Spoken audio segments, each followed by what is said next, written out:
Interest rates. Now remember, the market is focused on whether or not the central bank is likely to move interest rates and in which direction.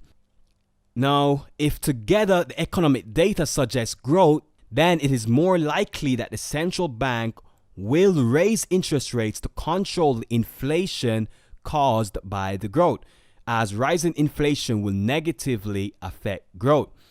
Now, economic growth can cause increased inflation, and this is simply because more production, more persons employed, more persons working will eventually lead to an increase in demand in the market, because more persons having money, more persons willing to spend.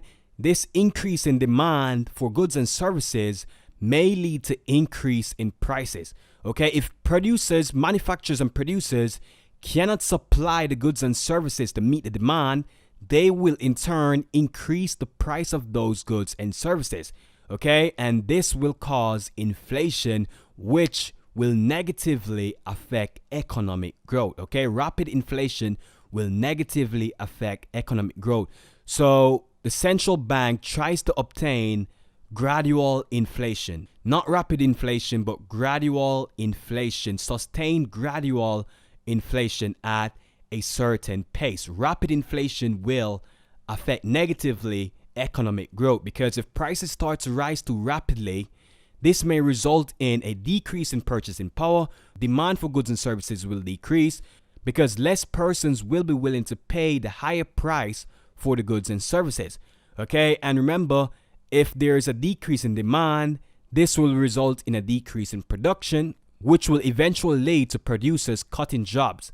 Okay, and less jobs will eventually lead to decreased spending, which will eventually lead to the central bank having to decrease interest rates to try to stimulate the economy, to boost back spending.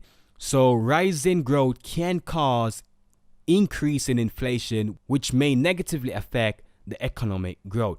So the central bank has to pay keen attention to inflation. Now, remember, if the central bank decreases interest rates, this will make money cheaper to borrow. Okay, and if money is cheaper to borrow, more persons will be willing to borrow money, and hence more investing in the economy. More persons borrowing money because money is cheaper. More investing in the economy results in more spending. More spending means greater money supply in the economy. Now, if the central bank increases interest rates, this means money is more expensive. Less persons are likely to borrow money from the banks. Hence, less investments in the economy and less spending, because the money supply has now decreased because less persons are willing to borrow money from the bank. Hence, this will cause a decrease in the money supply in the economy, which should prevent prices from rising too rapidly. Okay, if the money supply decreases, less persons have money, which means less demand for goods and services, which should slow down or prevent prices from rising further. So the central bank has to increase interest rate to prevent rapid rise in inflation, and the central bank has to decrease interest rate to try to stimulate demand in the economy. Okay, to try to stimulate inflation in the economy, the central bank has to decrease interest rate. And there are many other ways that the central bank may try to stimulate demand in the economy or try to stimulate inflation. The central bank may use quantitative easing and other means to try to stimulate demand in the economy and try to stimulate inflation. Okay, now section recap.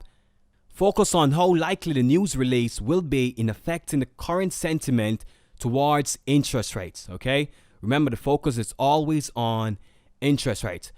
Now remember, the higher the interest rate, the more attractive it is to investors who are looking to gain interest on their capital. As a result, whenever a country raises interest rates, we tend to see an increase in demand for that country's currency.